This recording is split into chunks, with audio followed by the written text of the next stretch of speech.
If by some chance, some stroke of luck, or some act of God, you have stumbled upon this broadcast, you are listening to the Chivalry Chronicles with your host, Dr. DLH.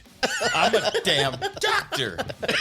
David. We're going to bring the tea. refuse To not drink during the podcast. Yeah. And me, Jaime. They need to make podcast equipment a lot more expensive to get some of these clowns off the air. Gather around as we discuss a modern, manly approach to chivalry. So I hope you're ready, because I know we are. So let's get into it.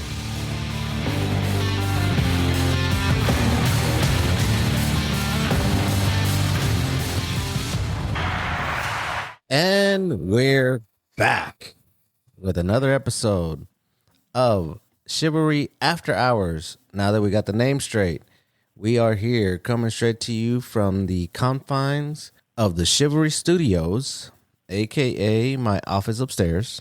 And we have the foremost expert on anything masculine. Welcome, Leo Noriega. Sure. So let's talk about masculine hobbies. When you think of masculine hobbies, I mean, what do you think about? Like, just throw us some other, and then we'll get to our top. We'll get to our specific topic, but like, just and like, I don't want to say what I hate now because that's not proper, right? But what I don't like nowadays, like everything can be masculine hobby, right? Gardening is a masculine hobby. Is it? I don't know. I don't think so. But it could be. Somebody can come in here and make the you know what I'm saying, make the argument that it is. Cool. Whatever, dog. Whatever floats your boat, right?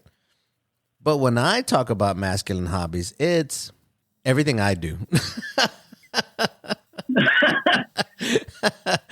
No, I'm kidding. But, like woodworking, right? To me, that's a masculine hobby. That's something that we're talking about masculinity, right? So a guy goes into his garage, takes this plywood or these slab of wood or whatever, and he creates a table or some shelves or, a workbench or whatever.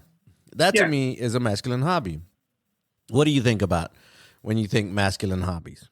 I mean, like something like that, right? Like this reminds me of our grandpa, right? He had his wood shed, his tool shed. I mean, yeah, it had every single tool. Every single tool known to man. Yep. He'd be in there doing stuff. I don't know what he was doing. No, and he just go into his garage. He had a shed, but like you would open the door, and that shed had like heaven's gates would open and shit, and you get this, like everything was there. Yeah. And he'd always be in there just tinkering around. And yeah, when you're a kid, you're like, what is he doing? I'm 52 now. I'm like, I'm in the garage every once in a while, just jacking with shit. Josh. Exactly. Let's see what this tool does, But yeah, it's. And then just long-term projects. I don't know what he was working on back there, so for me, just masculine hobbies, that sort of vibe, like, working on cars or something like that. Yeah, being a mechanic, working on your car, changing your oil. Maybe it's not a hobby, but like just ordinary like car maintenance type stuff where you get your hands dirty. You're working with power tools. We did Habitat for Humanity today with the Alumni Association. We're doing the interior of the house. They had already put up the walls. So some of the bros were outside putting up insulation and stuff, cutting, using just when a handsaw and stuff like that. And me and another brother were inside doing what they call blocking, which is putting like 2x4s within the studs, so that's where the cabinets were going in and stuff like that. I love doing, right? Because first of all, it's someone else's house. So I get to learn. I get to learn a thing or two, and I got somebody there that's actually telling me how to do it. And if I mess it up, it's not my house. So you know what I'm saying? It's like learning with training wheels on. Even back at A&M Big Event, remember Big Event? Mm-hmm. I remember when we were pledging, and all the pledge classes after us, we would go and, do this community service, like whatever these folks needed, sort of maintenance or any kind of, and, that's kind of what we did, right? Like, I mean, maybe not me, but our pop, right? Yeah. Does the lawn care and all that kind of like maintenance. Yeah, and that's where, you kind of get into gardening, but it's lawn maintenance. Like we mowed lawns with our dad, like I worked with him when I was 13. He taught us everything, how to weed eat, how to trim hedges, how to cut trees, trim limbs, all this stuff. But it's man, in today's society, like we want to make everything equal, but yeah, when you think masculine, it's not equal. You know what I'm saying? It's not. This is what guys do, and I think on our website we have the guy stuff that guys do because we're guys, right? Like that. And yeah. I used to say that a lot when I was talking about my son when he was a baby, when he was like 5 and 6, and I would take him out and I was like, this is what guys do. You know what I'm saying? And so he was very open to that because he always wanted a brother and he didn't. He had a sister, you know what I'm saying? So when he got around other guys, he liked that, that interaction with other guys. So I was like, this is what guys do. Right. So when you think about that and masculine hobbies, we'll get to our topic. Our specific topic is poker, right? Playing poker. We as a family, like the two older brothers, I think I've been playing poker since I was like probably like 12 or 13, like that. Mm-hmm. But we've been playing cards since as far back as I can remember. Like cards have always been part of our freaking, DNA. You know what I'm saying? That's what we did.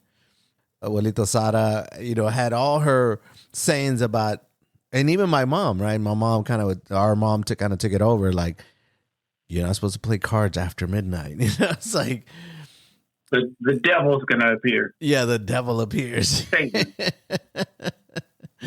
These are all cautionary tales, right? Like all cautionary tales. Yeah, they're like ghost stories. Yeah, recalling back to sinners, right? Like, hey, you play with the devil enough, he's gonna come home with you.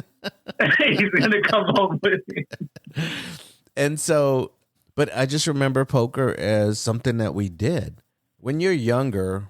You learn also dominoes, right? Yeah, dominoes, spades, well. All that stuff. Like we used to play all that stuff.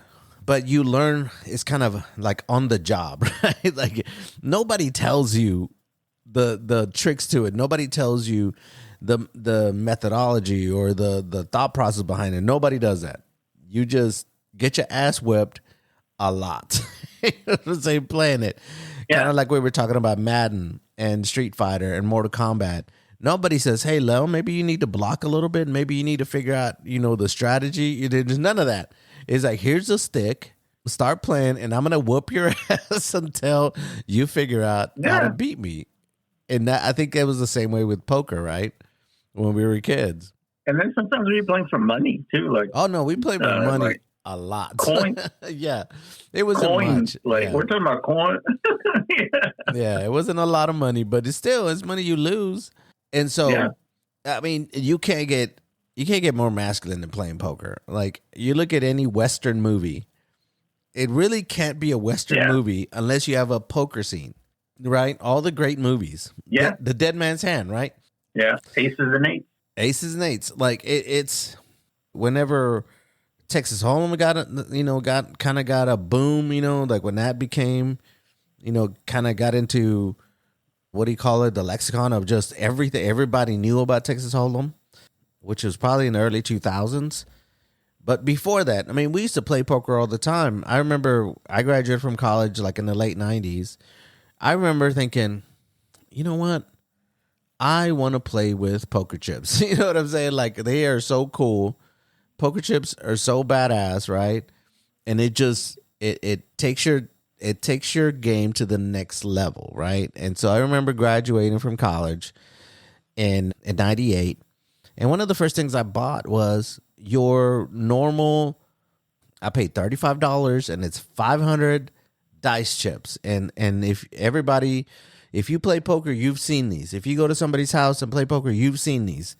They're the big, they're like 40. I think they're 40 millimeters. in circumference, and they have these dominoes around it. That's why they call them dice chips, because they have the dominoes around them, right? And they're kind of heavy, you know. They sound good when you kind of play with them, right? When you kind of just sit there and jack with them, they sound kind of cool. But those chips, that's your bottom of the barrel chip, you know. And when I bought them, I was like, I just want to play with poker chips, you know. That's what I want to do. And so I remember going home or going back up to Dallas and taking those chips, and then, you know, you don't know what you're doing, because you've never really, you don't understand kind of the thought process behind it, but you just use the dice chips as a you know, as you see fit. You don't know, you have no idea why there's white chips, red chips, black chips, green chips. Like, you don't know. So today, you know, like we'll talk about it. What individual color is, you know, what is a normal conventional value for each chip, right? So even those dice chips, right? A white chip is normally $1. Which everyone, huh? Right. Which, like you said, like when the poker boom happened, yes, everyone got that case, you know, the silver case. Yes, the silver case, and everyone. It's pretty heavy. It's really heavy. You know, there's 500 chips in that case.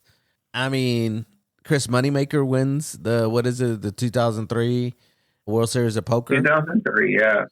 And he becomes a megastar, right?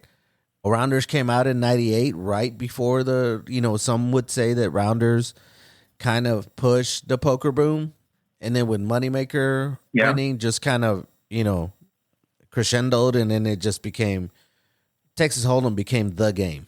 I remember playing Texas Hold'em around that time. Like, that was it. That's all we played.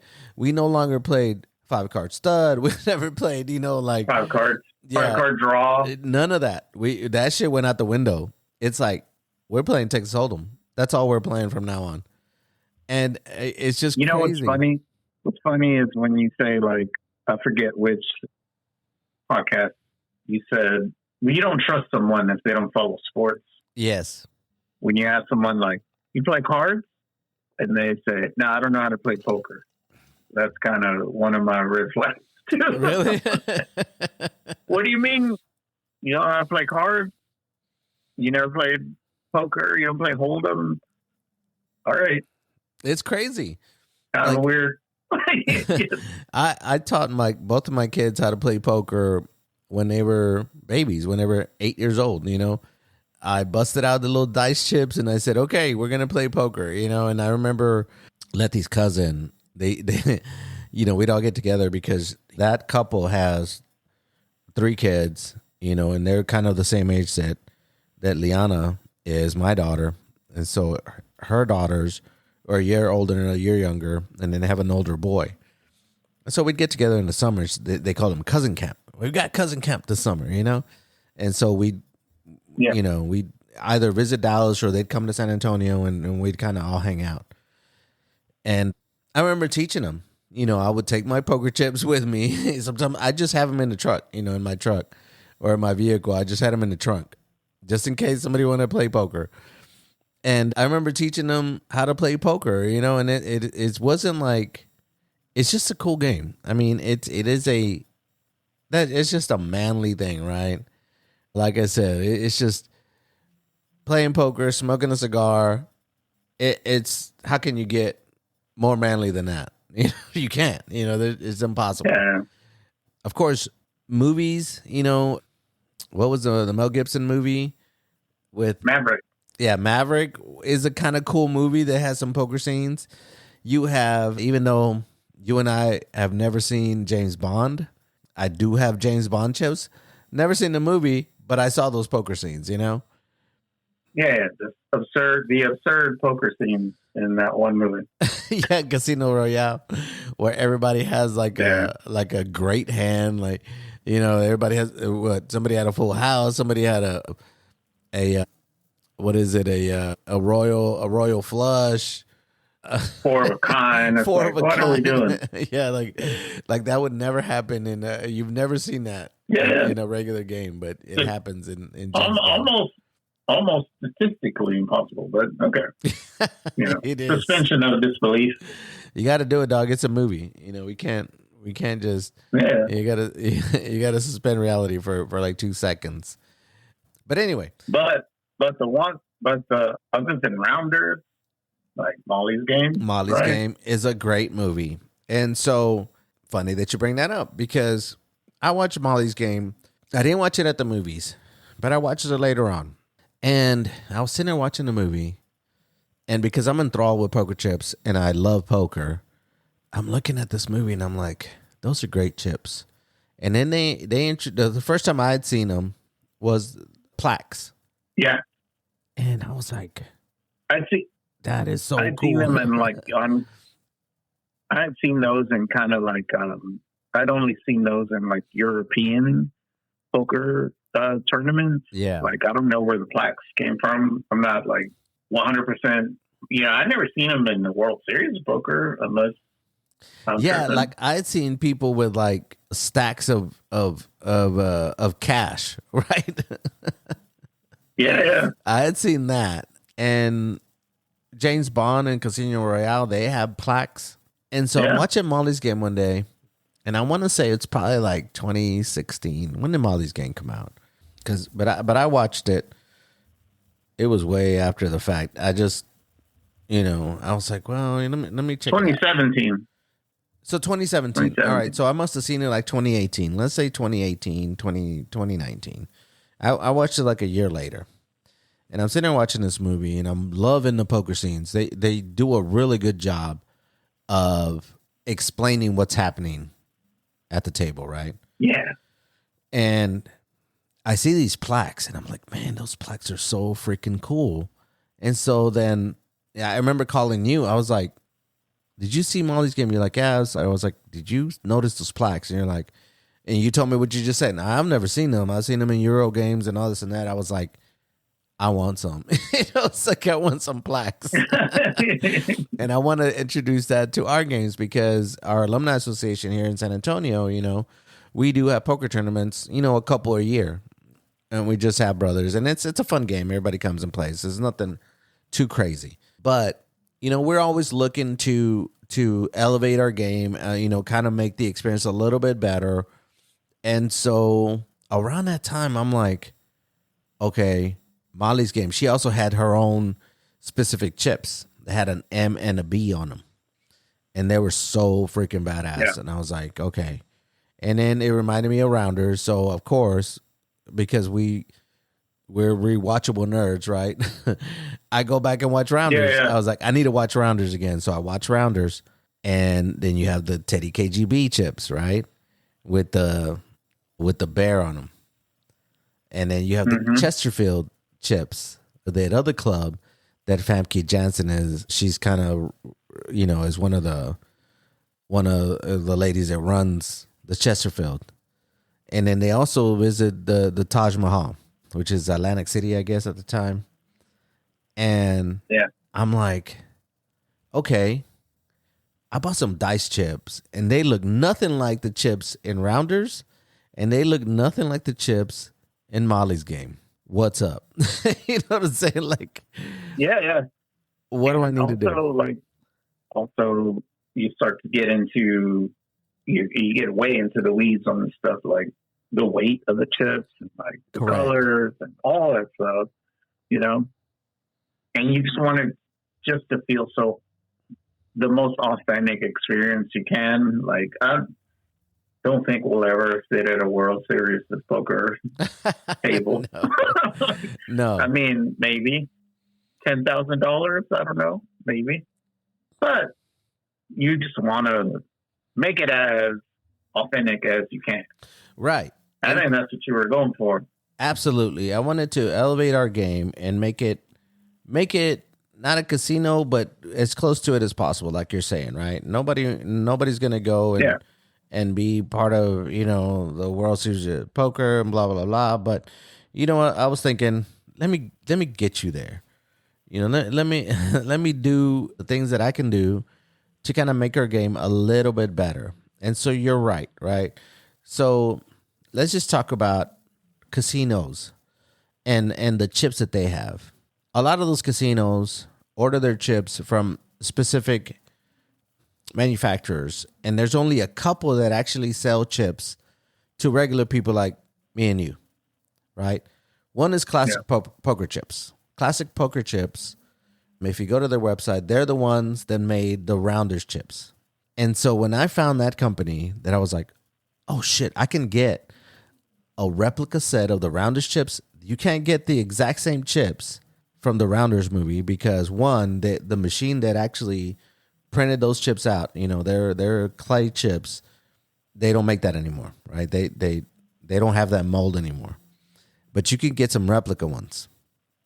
And that was my goal, and then within, 2 or 3 years of it, I got them, I got a replica set of the Rounders chips that we use for tournaments. And I love those chips. Like I'll go upstairs, I have a little poker room upstairs. I'll go upstairs, just look at them, like I have chips right here. I'll sit here and just be like, messing with them, stack them, do that type of stuff. In my room, you're talking about. Yeah, my room. yeah. The room you stay in, that's the poker room. They're 39 millimeter chips. They're 9 grams, roughly, a little over 9 grams. And you start noticing the differences, right? The dice chips are a little bit bigger. They're more like 40 millimeters. They're a little bit bigger and they're heavier because they're weighted. They have a metal slug inside the chip. And right, the little insert. Yeah. So there's dice. The dice chips are your run-of-the-mill chips, right? That's your entry level. Once you get past the dice chips, you have composite clay, you have ceramic chips, you have, different types of chips. But casinos have clay chips, right? And so some casinos, what they do is when they shut down a casino, there are people that buy up all the chips that casino had because they're closing that casino. So therefore, they're of no use to that casino. And so people snatch up all those chips and then sell them to people like me. I bought casino chips, right? Yeah. Because I wanted not replica, but actual casino chips of a casino that just closed down. I have Horseshoe, Indiana casino. I've never been to that casino, but somebody bought all those chips. And if you go to Poker Chip Forum, there's, if you sign up to Poker Chip Forum, they have them, they sell poker chips, from all these different casinos. And then, so that's where I got them. So I do have actual casino chips that I bought from somebody that bought them from the casino, right? And is that needed? No, it's not needed. Is it a waste of money? Probably to 99% of the people. You know what I'm saying? Because I was telling my wife, right? I was telling Letty, I was like, nobody in this room that I'm gonna go play poker cares the least bit. They're not gonna appreciate it. They're not appreciating the freaking chips that I bring, but I want to play with these chips. I want denominations, I want when $1,000 chip goes, I wanted to say 1,000 and not. I don't want to be sitting there asking, what is the blue chip again? What is this black chip again? Like, you know what I'm saying? Because dice chips don't have denominations. Because that happens at every home game, right? Like, you got your drunkard. How much is this one again? How much is the green one again? Like, you know what I'm saying? Now, if you understand conventional colors, right? A black chip, anytime you see a black chip at a casino, that's $100 chip. Anytime you see a green chip, that's a $25 chip. Anytime you see a red chip, it's a $5 chip. A white chip is usually $1. When you start getting a yellow, it's $1,000. A purple is like $500, and then anything beyond that, then the colors start getting crazy, right? A $5,000 chip can go from blue to chocolate to it gets crazy from then on. But and those dice sets are white, blue, green, red, black. That's it, right? Yeah. Yeah, it's white, blue, green, and black. And if you notice the denominations, the colors, you have the most chips you have on the dice chips is the white chips, because those are the dollar chips, you know. And the red chips are usually $5, green chips $25, and the black chips are $100. That's what they're meant to be used for. But I think for years, we created our own denominations, and it didn't matter what color. It was just like the white chip is 50 cents. You know what I'm saying? Like it didn't matter. Yeah. All right. So there are conventional colors that gives you the denomination. So if you see a certain color, it's usually associated with a certain denomination. And I didn't know that, honestly, till probably 10 years ago. Before that, like I said, we just picked whatever and we gave out, 20 chips. You know what I'm saying? And what was kind of annoying is people keep asking what that chip is. What is a green chip? Again, what is a red chip? So I thought, well, when I started looking at chips, I was like, I would like some chips with denominations. That way, when you say, I'm betting 2,000, you just look down at your stack and do you have, a couple $1,000 chips? You know what I'm saying? And yeah, I think, at least I thought it progressed the game a little bit more, right? It became a little bit better. People asked less questions and you focus more on the game. I mean, honestly, if you want to know more about chips, like I said, join Poker Chip Forum.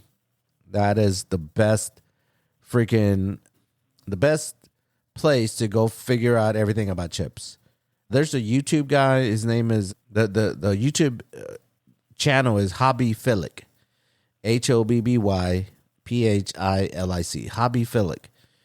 When I started looking up chips, like poker chips, he's one of the first people I ran into on YouTube. He does videos on poker chips. He weighs them. He measures them. He will tell you what they're made of. He'll put them in a freaking blender and tell you how tough they are. I mean, this dude is crazy. And I was like, why do they need to go in a blender? But he'll basically do a poker chip review on every single type of poker chip that you can think of. And he's such a freaking badass because he knows everything about chips. And so when I started kind of looking into bringing up in my poker chip game, that's one of the first persons that I just ran into, on YouTube. And I watched every video that he had. And he also said, go to Poker Chip Forum. I went to Poker Chip Forum. I joined, and then I started interacting with those folks. And that's how I got the Rounders chips, Now, just like with anything else, right? Just like with any other hobby, it can get expensive. It gets more expensive if you're not part of these forums. You know what I'm saying? Don't go to eBay. I've seen stuff on eBay that's, why are you selling that chip for $5 when it's not worth more than 30 cents? But people pay it, because they don't know that $5,000 chip is not worth shit. You know what I'm saying? It's not an actual casino chip. So don't go to eBay, if you want to save some money. Go to these forums. I remember having several sets, basic dice. Yeah, the dice chips. What you would call dice chips. And then just trying to find tricolor, cool looking chips. Yes. Yeah, and casino chips. And these, were going to be a little bit of a higher price point. Yep. And it was just going to be cool you're like you said, you're just trying to upgrade the experience when you're playing cards with your boys or whatever the hell you're doing. Yeah. Going all the way into Rounders chips and which I didn't even think those were a thing. These are just movie props. Yes. I didn't, Yeah. so that was definitely real cool when you brought those into the fold. Yeah, so the first thing that people will tell you is like, if you want to check them out, just go buy a sample set, right? A sample set's like $16, and they will give you one chip of every denomination, so you can just. And I have so many sample sets because I was like, before you purchase them, right? Before you were like, do I really want them? Let me just get a sample set, check them out, and see if that's what I want. So, like the first set of chips that I got that were not dice chips were those Nevada Jacks chips, right? They have the skull on them. They're colorful. They look kind of cool. You know, they just, you know, they're in your face, right? They're like that skull with the red eyes and the aces and eights, and it's just a cool looking chip. And that was the first time that I went outside the dice chips, and I bought those chips, and then I started kind of getting a game plan going, right? What do I want in the end? Like, what am I looking for? So I'm looking for tournament chips. So you're looking for like $25 chips up to $5,000 chips. You know, 25, 100, 500, 1,000, then 5,000. Those are the denominations you're looking for if you want to do a tournament. There's also a thing called the cash game. You know, you can do a cash game where you go 25 cents, $1, $5, and sometimes $20. Yeah. I have both sets, right? And that was my goal, was like I need a cash set and my tournament set. But then you start going, I like Rounders chips, so I want those. Man, I started off with the Nevada Jacks, so I kind of like those. Oh man, those Casa de Ismas from the James Bond movie are kind of cool. Oh man, those replica Taj Mahal chips. You know what I'm saying? It's so crazy. It's a rabbit hole. Yeah, it's a super rabbit hole. It's like, you know, when my son started getting into sneakers and he's like, oh, those Jordan whatevers. Oh, man, the Antetokounmpos, you know, all the, you know what I'm saying? It's like, once you get in it, it is endless, right? You can go from poker chips and then poker cards, right? I don't mean to alarm some people, but like poker size cards is not what casinos use. You know what I'm saying? That's something that maybe, you know, poker card makers say, you know what, let's make poker size cards and sell those separate, because what casinos use are bridge size, which is your normal cards, right? They're the cards that you saw. And then someday you saw poker size cards, which is not a thing in casinos. I didn't know that. I found that out when I got into this rabbit hole. I was like, oh, okay. Because, you know, when you see poker size playing cards, I was like, I want those. You know what I'm saying? But they don't use that in casinos. They use bridge size. They do use a jumbo index where the numbers are really big, which is kind of cool. You know, so that's what I bought. That's what I favor. Like jumbo size, bridge, jumbo index, bridge size, and then sometimes they have the cream background, which is freaking cool. You know, I kind of like those cards, so that's what I use. You know, anytime we have a poker tournament, right? There's plenty of things: dealer buttons, bounty chips. I mean, it's endless. But what I wanted to talk about is just kind of how to up your game at home, right? If you want to play with poker with your dice chips, cool. Hey, I'll play with dice chips. I'm fine with that. But if I can help it, or even before then, like your wheel of clay chips, the little yes, or even the plastic chips, like the bicycle chips. The bicycle chips that's stacked on top of each other, and they had the little, I guess they kind of clicked on to each other. Remember those? They're real thin. Yeah. We played with those too, you know, because you didn't know. Like that's just the way it is. But I know. I mean, it's a real hobby. Just poker chips, not just even the poker itself. Like, and I think you're like real way into it at this point. And I appreciate it. Like it does make the experience better when we're playing cards. Oh, absolutely. And I don't think anyone else maybe is like who cares? Right? Like, 90. They could just have dice. Yeah, 90% of the people that I play with, like I went to College Station a couple of weekends ago, right? And we played over there at that one brother's house. 90% of the people that I've played with could give a shit about these poker chips. They don't give a shit about them. I know. I came in and you asked me, "Hey, can you bring the table?" I was like, "Sure." And I invited David, the other host of the Chivalry Chronicles, right? He has a table, and I was like, "Hey, David, come, let's go to College Station and play poker." He's like, "Cool." I was like, "Look, can we borrow your table?" He's like, "Yeah, no problem. I'll throw it in the truck and we'll go." I was like, "Cool." He's like, and I said, "I'll bring the chips and then let's go." We get to the brother's house, right? And we're setting up, and he's like, "Oh man, I already laid out the chips." And I'm like, I brought chips too, dog. You know what I'm saying? Like, I mean, yeah. I get it. I get that 90% of the people that play don't care about the chips, but I love playing with these chips. You know what I'm saying? I love playing with those. Yeah.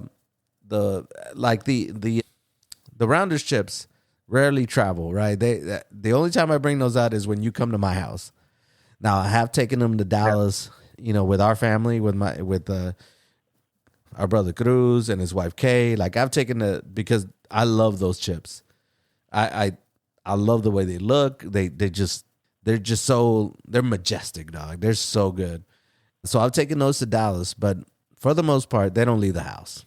I don't want to have to sit somewhere and I lose one, or you know what I'm saying. I just don't even want to right. I don't want to have that. I don't want to have that variable. So I'm fine with these other chips. If I lose one chip, I'm cool. Like I can replace that chip. These Rounders chips, it's getting harder to replace, and they're getting more and more expensive. And I'm like, man, I don't really want to jack with that. So that's why they don't leave the house. Now I've taken them out. Yes, I've taken them to Dallas. I've taken them to other brothers' houses, but for the most part, I use the other chips. But like I said, to me, I like playing with those chips. It's like, it does make a difference to me personally, but I get it that some people could give a shit about it, and they're like, I just want to play poker. I don't care. Dice chips. We could play with freaking, pinto beans and shit. Like, you know what I'm saying? Like, I don't give a shit. Like, I get it. Well, I've done that too. But for me, for my taste, like, I wanted to up our game and I wanted to make it more of an experience. So I introduced certain things that I had never done before either. You know what I'm saying? Like a bounty tournament where, $5 goes into, if you take another player out, you take their bounty and you get $5. You know what I'm saying? So those type of things. Yeah. It gets, it just makes the game more interesting. My thing with is this the manly hobby? Is the manly hobby poker or poker chips? The manly hobby is poker, but specifically poker chips for me. Because once you get into I think the manly hobby is poker, but when you start nerding out, the poker chips is more like the nerd part of it. You know what I'm saying? Like you really think somebody at the OK Corral is gonna give a fuck? Like, yeah, because there's people that they shoot darts or they play pool. Oh yeah, absolutely. People have their own pool. People have their own pool stick, right? There's that episode of The Fresh Prince of Bel-Air. I was just thinking about Uncle that. Phil's Uncle Phil. Break out Lucille. And then and he has it in his pants and shit. What's his name? The butler. Jeffrey. Jeffrey has it. Yeah, he opens his coat and then he takes it out of his pants. I was like, bro, you really walked in with a fucking pool stick. Like darts or pool or even bowling. Bowling. Oh man, we had this conversation. Rob was like, it's like taking your own bowling ball to a bowling alley, and then me and the other guy were like, when else would you take a bowling ball? Do you have your own bowling lanes at the house? Like, isn't that the perfect time to take your own bowling ball? I don't have my own bowling ball, but where else would you take it? Like, you know what I'm saying? Like, that doesn't make any sense. But is that like, I think there's some kind of like, is bowling? Bowling is a manly hobby. It is masculine. It is masculine. I'm saying like gets us to that movie, right? The breakup.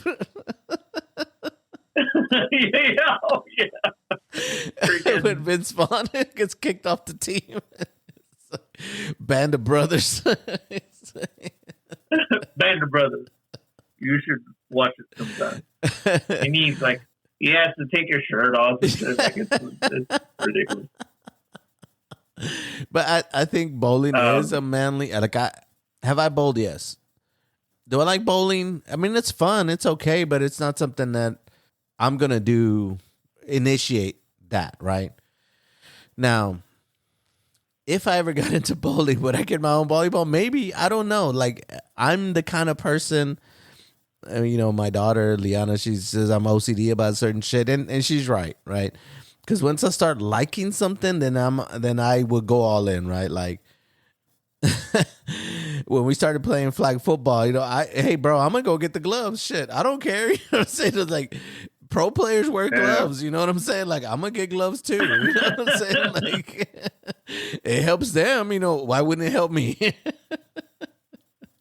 You know what I'm saying? Like, so if I got into bowling, I probably would get my own bowling ball.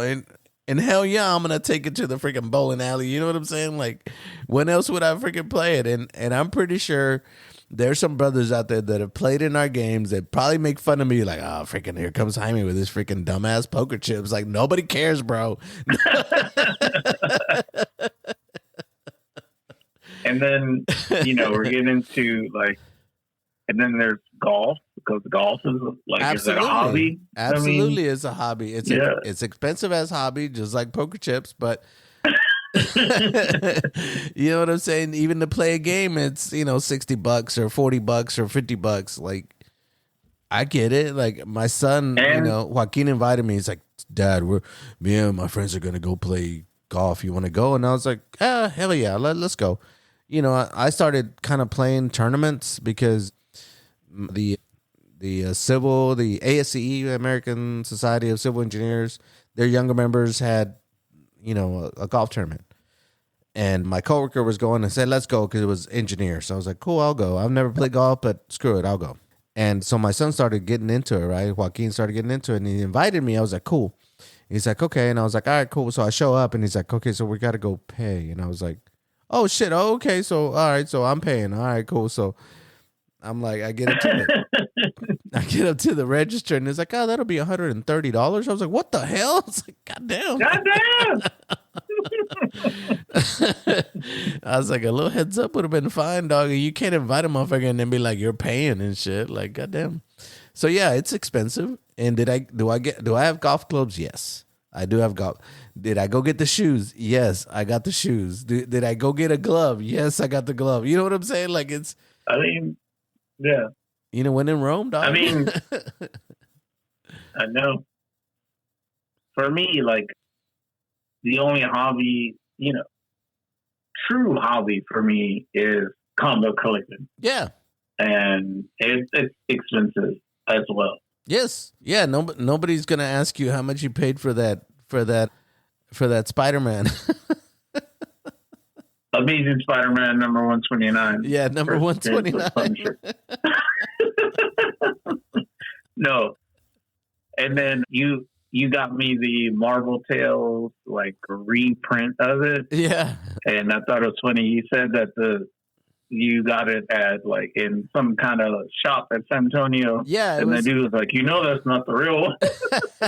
Yeah. So outside of, I go get the barber that I go see he's at a it used to be like a big mall, but now it's like a deserted mall. And so every weekend people just go up there and sell their wares, right? They sell those, what do you call those little figurines and shit? Something Bop or whatever. Funko Pops? Yeah, Funko Pops. Yeah, Funko Pop. These people just have thousands of them there. And then they have comic books. They have those rings, remember the old school rings? And I bought some. I bought one of just about everything. Those rings, with the skulls and shit that we used to wear in high school. Those pewter chrome rings. Yeah, they had them too. And I bought some. I was like, yeah, give me that one. Give me that one. They're like $7. And then I go to this other shop and he has nothing but comic books. I was like, cool. Oh, shit, there's that one. I was like, that's cool. I have this copy, So I bought another one. And then I saw The Amazing Spider-Man, number 129, right? And the original cover is yellow. Everybody knows that, right? If you're a Spider-Man fan and if you are a Punisher fan, you know that that's the first time Punisher shows up, right? And it's a yellow background. Everybody knows that. Like, if you're into comic books, everyone knows that. Yeah. And I pick up this copy, and it's a red background, right? It's a red background, and I was like, "Oh man, this is cool." Red. I was telling him, "This is pretty cool." I was like, "How much you want for it?" And he's like, "Oh, $5." I was like, "Okay, cool." The original price was probably like what, $1 or something, or 75 cents. I forgot what the original price on that is, 20 cents or whatever it is. And he said $5. So I was like, yeah, I'll pay $5. I don't care, not that I have all the money in the world, but I was like, it's cool. It's a cool cover. And then I'm looking at it and flipping through. He goes, hey, that's not the original cover. Man, I wanted to just fucking rip it up right in front of his fucking face and throw a $5 at him. Yes, bitch, I know it's not the original cover. That shit's worth, damn near 10 grand and shit in good condition, like what the hell? Like this motherfucker really thought I was sitting there, contemplating buying a $5 fucking comic that would have been worth, I don't know, how much are they worth, like in the thousands and shit for the original, in good. Yeah, the CGC 9.8 or something for Amazing Spider-Man 129 would be like fucking 20,000 or something. Right. Something insane. And even that Marvel Tales would have been, in a good copy of it. It's worth more than $5. Oh, no. But yeah. You're not stupid. So I bought it anyway because I remember you and I had the conversation that I saw that comic book when I was like, 17 for like $20. And then you told me, hey, I found it and I got it. I was like, damn, that's badass. And so I was like, have you read it? He goes, nope. You're like, I've never opened it. Nope. Yeah. No, I finally got it. That's the pinnacle of my, that's your rounder's chips. Me having my hobby. Yeah, exactly. My hobby is getting that comic book, the first appearance of the Punisher, and a Spider-Man book too, because my two probably biggest comic book heroes, Spider-Man, Punisher. It's just, I don't know, perfect storm.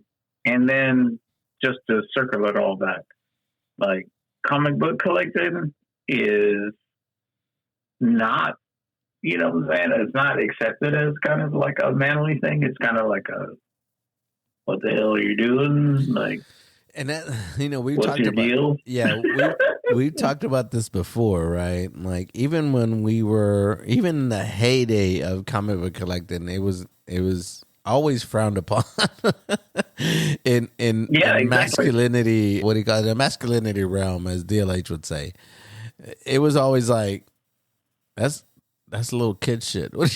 And we're in high school, right? Yeah, exactly. We're out, we'd go buy some beer, go to the convenience store, get some comic books. But I'm like, bro, I'm like 14, dog. What do you want me to do? Like, I'm gonna get some beer, drink some beer, and read some comics. Like, damn, leave me be.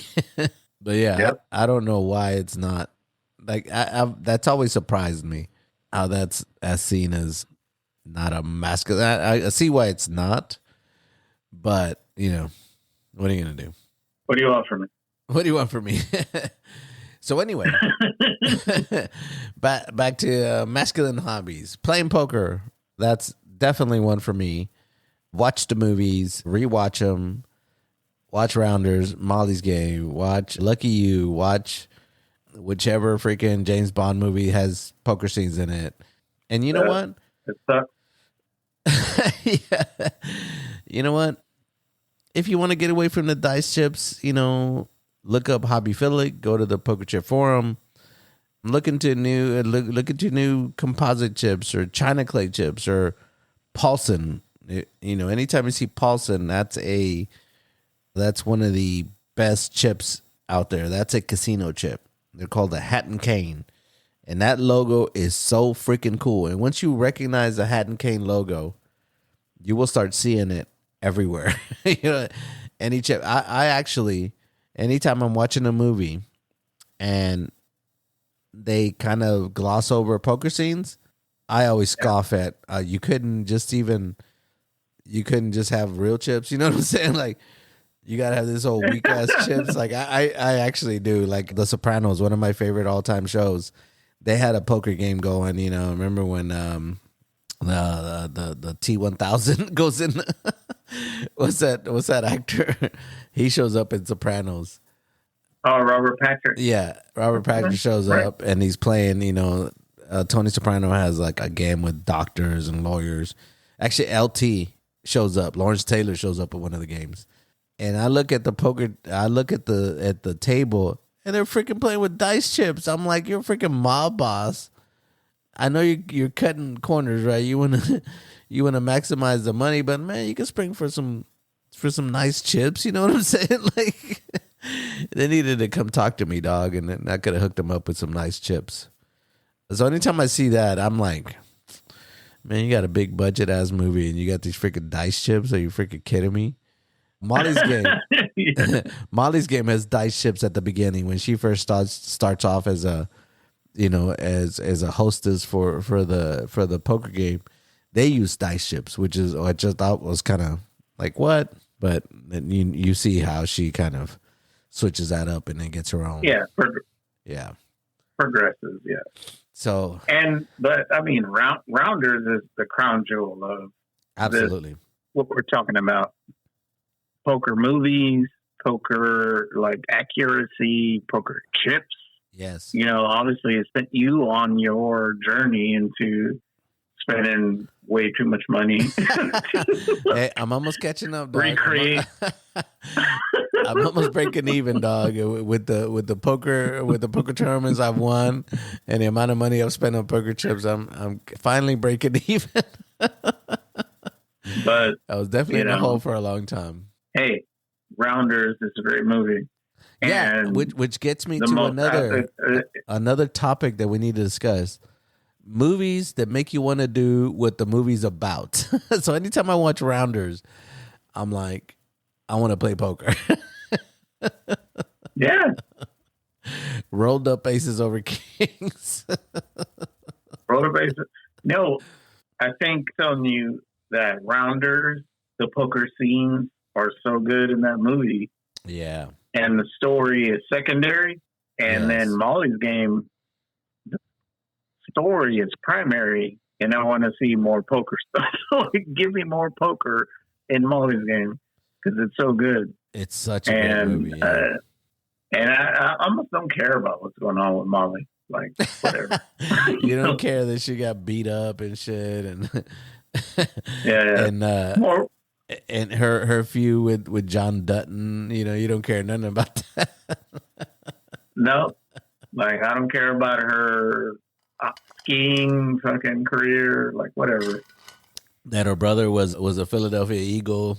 That makes you care even less. Yeah, who cares? Let's go more poker. Anyway. Yeah. So, yeah, watch the movies. Join the poker chip forum. Go get, up your game a little bit. It's fun, get some denominations on your chips. Nobody keeps asking you. I know I've downloaded apps for my phone that keeps track of blinds for poker tournaments. That is all. I don't know how we did it before. Honestly, It's just one less thing I got to worry about. The timer is set. It's 20-minute blinds, and they go up when they go up. And I swear to God, we've been playing poker with the Alumni Association for 16 years. And the same mofos every game. Man, these blinds are going up really fast. Like, it's like, bro, we've been playing for 16 years. So the blinds have not changed. It's 20 minutes every time. Like, shut the hell up. You know what I'm saying? I'm like, what the hell? Yeah. So anyway, if you want to up your game, I don't know, reach out. I'll kind of send you on your journey. Minimum price per chip, where you can get some nice chips, is 33 cents. 33 cents a chip. Now, how many chips do you need for a good tournament? You're probably going to need like 800 chips. So do the math. It can get pricey, right? There's 33-cent chips. There's 50-cent chips. There's dollar chips. There's $2.70. I think the Rounders chips are now like $2.70 a chip. So if you wanted 800 chips, I mean, it can get really pricey. But that's why you go to Poker Chip Forum, because you have people always unloading chips. People are always selling chips on that site. And I mean, for the most part, they're pretty legit. You're not gonna get jacked. You're not gonna lose money. Those guys are pretty. It's a pretty, what do you call it? Honorable group. You know what I'm saying? Like, I've never been gypped, and I've bought a bunch of chips from them. So, yeah, up your poker card game, like bridge size, jumbo index, plastic cards. Get plastic. Don't get paper playing cards. Because you know what? You're going to play with a bunch of drunkards. And the one thing drunkards will do is spill beer all on your freaking cards. And now they're ruined if they're not plastic, So get plastic chips. What else? What do you want to board approve on this? Board approve. Texas Hold'em is the only game you should be playing. It's the Cadillac of poker, dog. And the Cadillac of poker. Texas Hold'em's the Cadillac of poker. And if you don't want to be an amateur, upgrade your fucking poker chip game. Well, one thing, like a fucking sim. Yeah, one thing that I know, when you and I started talking about poker a lot more, you read Super Systems, right? Yeah. Yeah, brush up on poker. Read a couple of poker books. Super Systems is a good play book. Poker like the pros. Yeah. Play poker like the pros. Phil Hellmuth. I love playing poker. We played poker for a long ass time. Poker is one of those games that, if you're good, you don't want people to know you're good. You know what I'm saying? Like, it's one of those games. You want to just slide under the radar. You know what I'm saying? Like, you don't want people to know that you can play a little bit. You kind of want to just spring it on people. But yeah, read those books. I read Play Poker Like the Pros. I read Phil Hellmuth's book, and I have Super Systems. I read, I think, half of that. I think I'm halfway into that. But yeah, I mean, David Negreanu, his book. Watch his videos on how to poker tells and stuff like that. That's getting way into it, but I mean, if you don't want to keep losing, you know what I'm saying? Like, you're gonna have to work a little bit, Yeah, and then just if you're, under the gun, if you're not confident in your skills, like Jaime, what the hell? Gotta go all in. Go all in. Go all in with the pocket aces and pocket kings. Go all in. Board approved. Go all in. Let one tell you that I went up to God's country, and AKA College Station, and went and took his money and all his boys' money. So, I went back to back, won that tournament, and you finally won it. He won't tell you that he's been ducking me for 2 years. He keeps canceling it right on me. The day of, I'm already loading up the truck, and he's like, "Oh yeah, we're not playing." I'm like, "Ain't this a bitch?" But there you go. I won it back to back. You got one. You got one. So. You just got one. Let's go again. So there you go. masculine hobbies. Play poker. And smoke a cigar while you're doing it. As long as your wife is okay with you smoking out her freaking garage and shit. So there you go. Board approved. Thank you for listening. If you enjoyed this episode and you'd like to help support the podcast, please share it with others. Post about it on your social media and or leave a rating and review. To catch all the latest from us, you can follow us on Instagram and X. So thanks again, and we'll see you next time.